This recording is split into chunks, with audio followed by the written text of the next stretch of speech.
A popular path in Winnebago County could soon see an expansion. This is because Winnebago County leaders approved funding tonight for the next phase of the Perryville Path extension.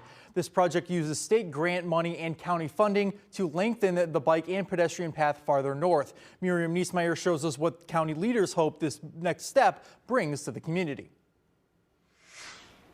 Anthony, I talked with county leaders who say the Perryville Path first took shape more than 30 years ago, and this next expansion moves the project one step closer to connecting more people to a safer place to walk, bike, and get outside. The Perryville Path stretches 15 miles from McChesney Park to Rockford, thanks to a project that started in the late 1990s. And now county leaders say expansion is on the rise. It just improves the quality of life for the community.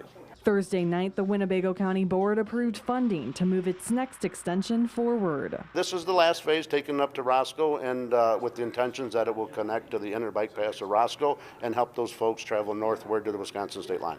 This approval would lengthen the path from Willowbrook Lane in McChesney Park north to Prairie Flower and McDonald Road in Roscoe. Whether you're a mother with a child in a stroller, whether you're a family on bikes, whether you're walking, jogging, whatever you're doing, it allows us to traverse in a nice economical fashion, get healthy, and enjoy the outdoors. $939,000 from the Illinois Transportation Enhancement Program and $104,000 in county funding will make this step of the project possible. County engineer Carlos Molina says he hopes to see the path extend further in the future. With the county board's blessing, we're going to continue applying for grants, and then our plan will be to take it all the way up to the Stonebridge Trail, in Roscoe. County leaders agree the path creates a safer space for families and gives people another way to get outside. And, it gets them away from the road, so it is a lot safer.